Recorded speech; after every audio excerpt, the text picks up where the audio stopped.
Good morning and welcome to the morning sprint, guys. It is Friday, and guess what? We got some celebrating to do because we are at the end of the week, and I know a lot of people are excited about their weekend plans. Yes, it's been a bit active in our weather category all day today, so you might want to just chill in the house today. But whatever the case may be, I pray that we're kicking off your Friday in a great way, a positive light. You already know here on the Morning Sprint, we give you guys all of the cool stories that are happening, not only around the world, but here locally, the good-hearted stories that'll make you smile, and obviously those stories that'll get you talking like this one right here. Okay, so if you haven't heard by now, this was just a crazy situation where a local mother and her daughter, stranded for days, were found safely after running out of hope.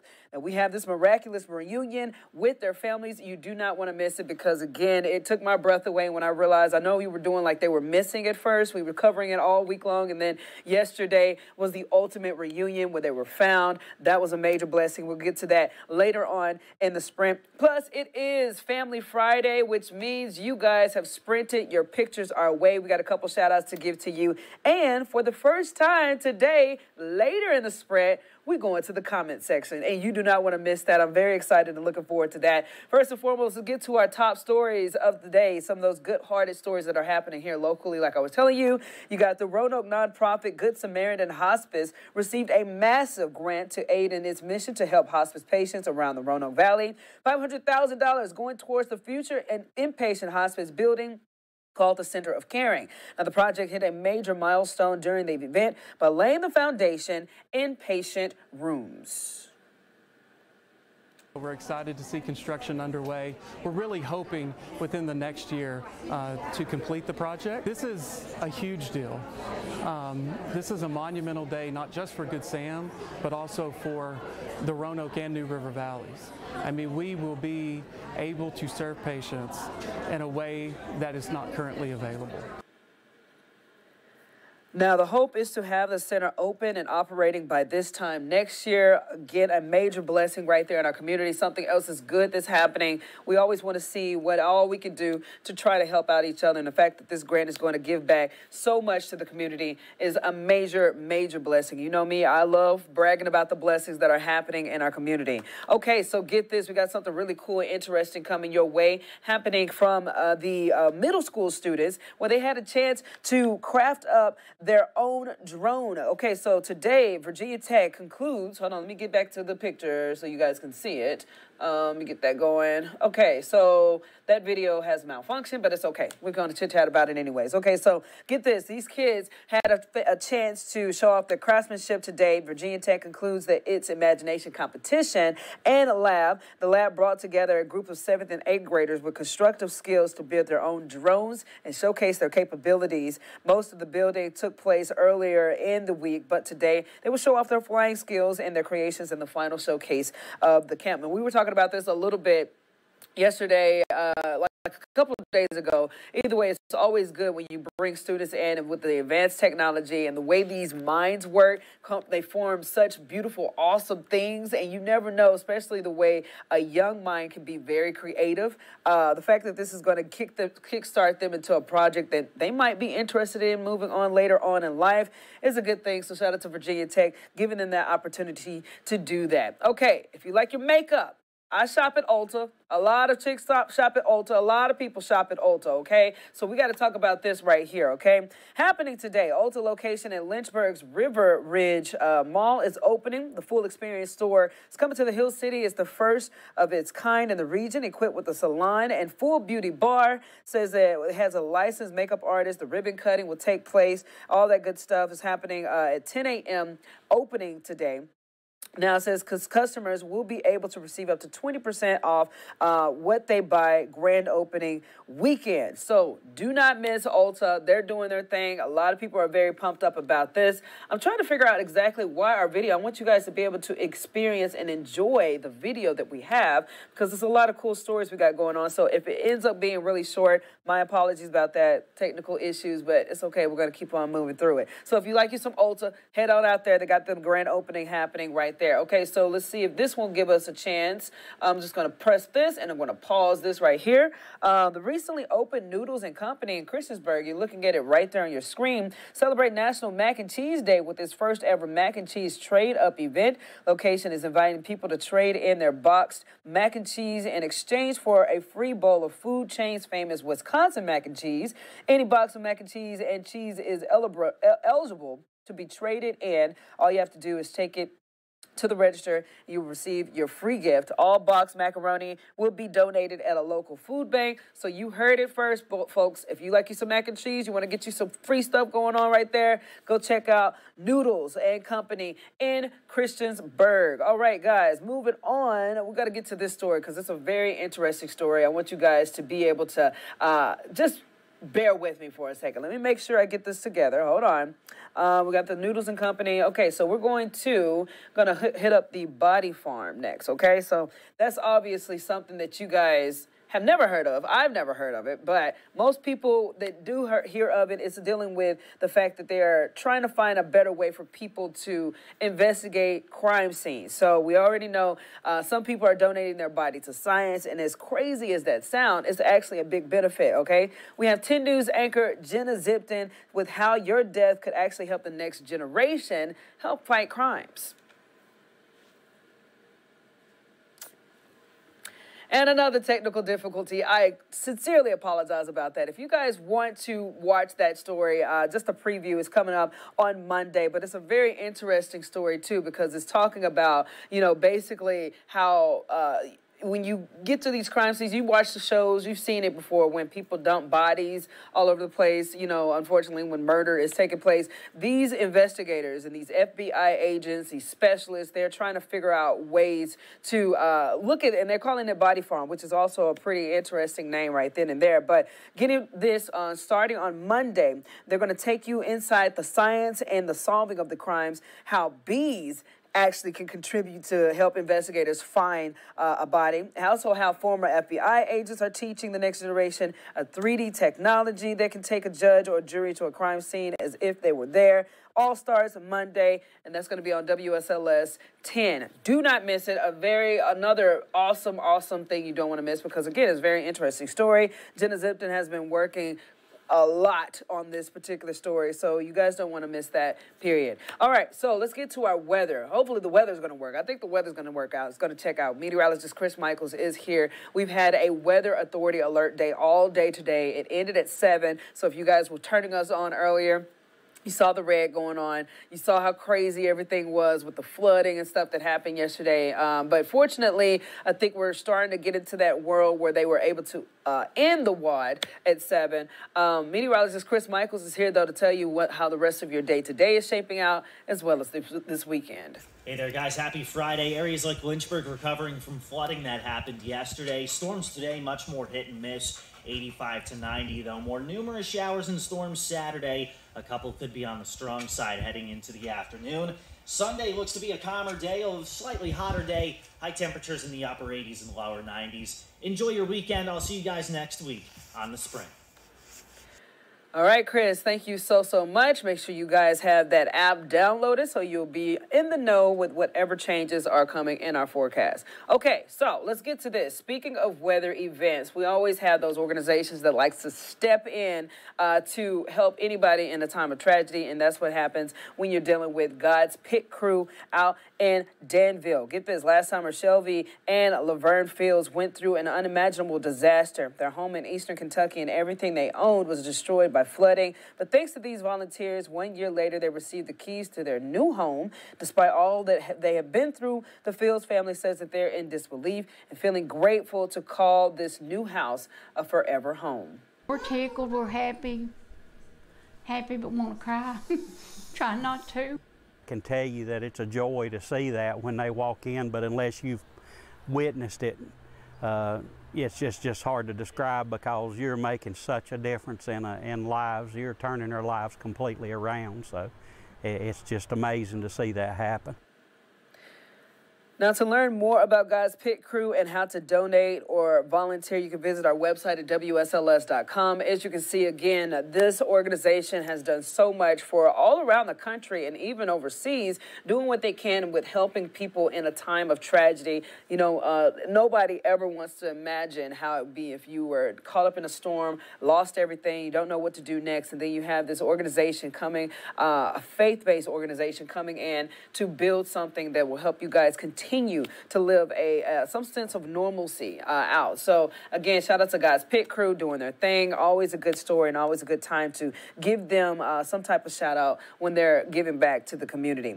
Okay, so we have another cool story to tell you guys about. Actually, let's go ahead and get into the teaser video because, again, we're experiencing some technical difficulties. I apologize. The video does not want to add up and work out today, but it's okay because we have this particular video that you guys do not want to miss. This is something that we've been talking about all day. This is what I teased. This is what we broke yesterday. But a mother and daughter who disappeared in Highland County are safe this morning after authorities found them on a dirt road miles from the highway and beyond the reach of cell phones. Now, discovery ends several days of frantic searching. It's a tearful reunion as family members were reunited with Martha Bates and her teenage daughter, Mary. They have been missing since Sunday when they failed to arrive at a summer camp in West Virginia. Their disappearance sparked a desperate search by police and loved ones who said that this was out of their character to just disappear, and they were right in thinking that something was wrong.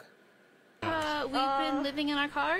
Yeah. And, going to the bathroom in the woods. We actually basically ran out of food today, so then we were like, okay, well, now we gotta go.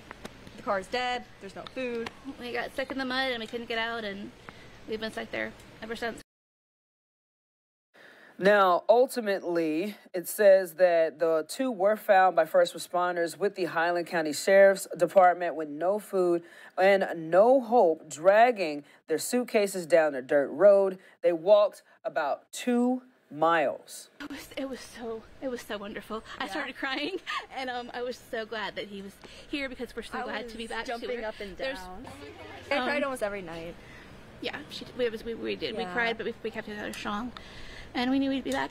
And we said our prayers. We knew it would work out.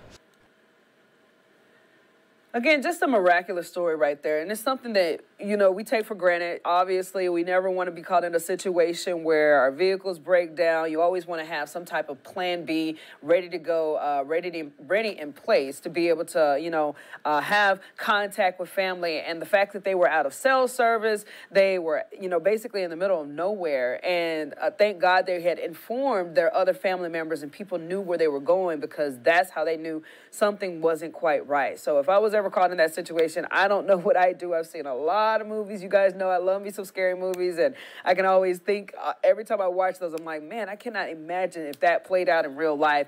And it did for this family. Unfortunately, it was a happy ending, even though it looked a little risky at that time when they were saying that they were losing hope. I'm so happy that they didn't give up because, again, that could be a very hopeless feeling situation or hopeless situation in that regard. So, yeah, shout out to our first responders, all our searchers that got out there, all of our volunteers that got out there, and I'm so happy that they're able to just rest, catch up on some fluids, eat some good food, and just enjoy life right now. And again, just, I guess, be more careful. I wouldn't even say be more careful because you can never predict certain things like that from happening. So let's just pray that nothing like that happens to them again. Okay, so speaking of family, it is Family Friday, guys, which means that you guys have sprinted your pens our way, and we got to give a shout out to just your family members, what you're doing for this weekend, what you did. We don't know. We just want to engage with you guys. And right now, first up, we're going to give a shout out to, let me pause this so you guys can see.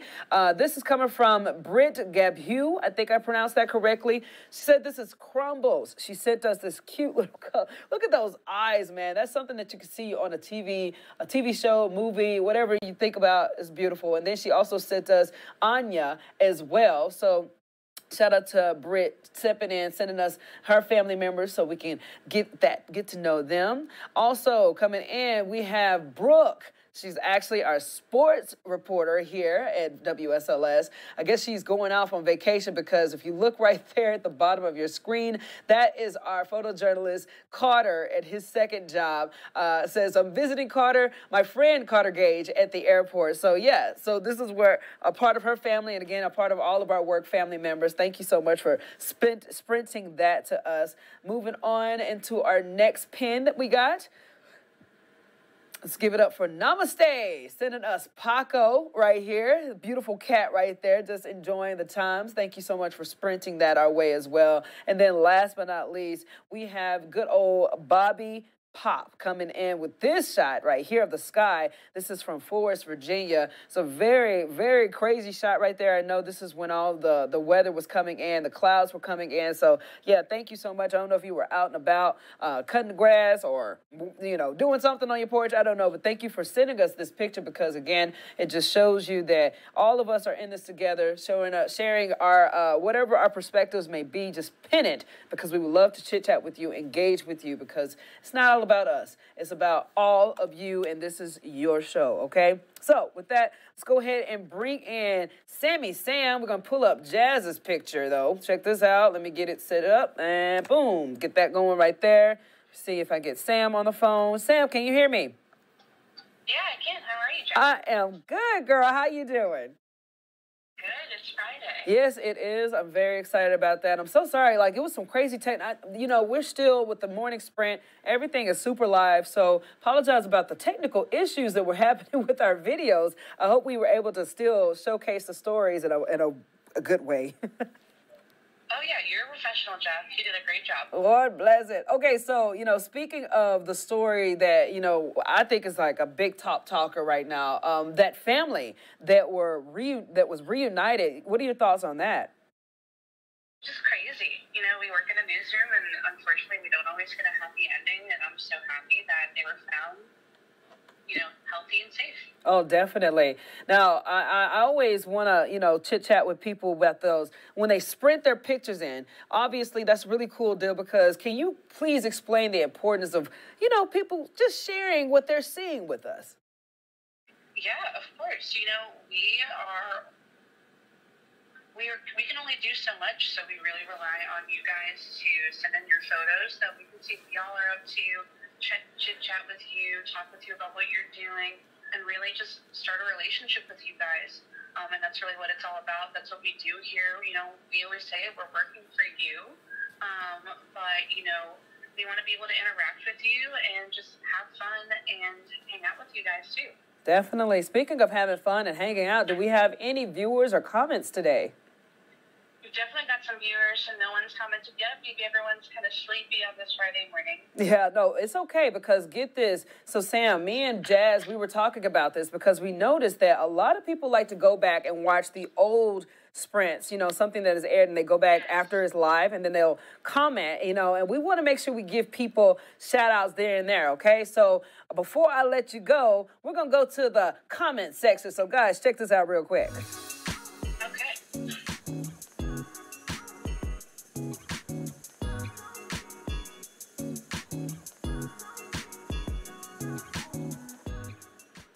All right, so this particular story that we're doing a comment section hit on is regarding the plastic surgeon that we were telling you guys about. Let me go back to that article we had posted right then and there. Here we go. You see it right there. Now, this is regarding the plastic surgeon who got her license revoked after she decided that it was okay to TikTok during the surgery procedure. And obviously, you can't do that. You know, you're dealing with a lot of privacy issues and a lot of issues as far as, you know, violations. And unfortunately, some malpractice was also taking place. So this is happening, and a lot of people were kind of turned up about this because they were just like, say, what now? So fortunately, we did get a comment. This is coming off of our YouTube page. This is coming from KW9568, sent this in.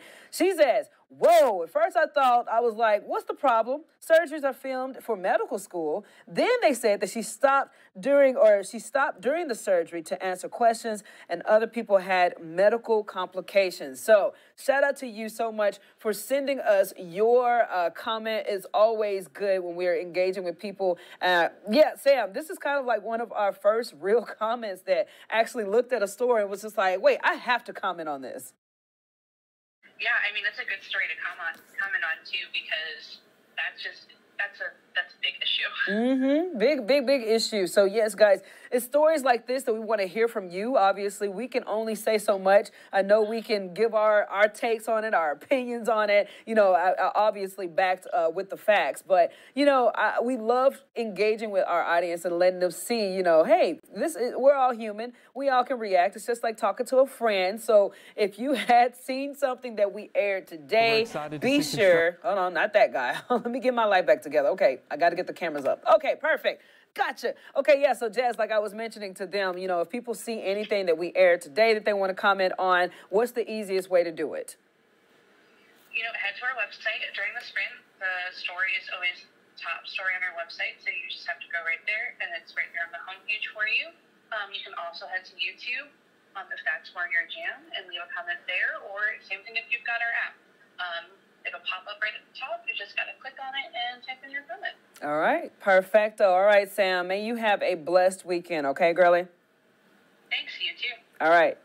All right, guys, let's get to these headlines real quick. Hopefully this video, and no, this video does not want to work. Okay, guys, again, my sincere apologies about these technical issues that we're dealing with today, but it's okay because you know what? We're trucking along. News is news. Live news is live news, so we're going to keep on going. I want to tell you guys about some things that are happening in our later newscasts, including online 10 News at noon. Obviously, we got 4 people who are without a home after a house fire on Tazewell Avenue in Roanoke City. We now know that the house is a total loss, unfortunately. It says that the fire also spread to neighboring homes. We have the latest on that investigation. And also, again, fortunately, no injuries were reported. So got that all on our website, online at WSLS.com, and coming up in our later newscast. And also got another story that kind of makes me sick to my core.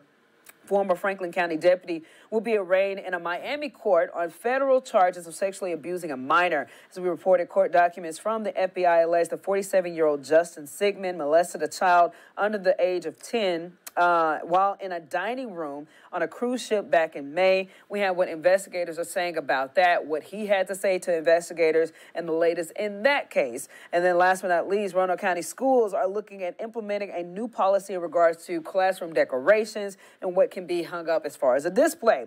After controversial displays of LGBTQ pride in Glen Cove Elementary, the policy will make it inappropriate for teachers to use any sort of decorations to advocate for a personal political, socio-political, or religious belief. That's also coming up in our later newscast. Do not miss these stories. Again, you can go to our website at WSLS.com.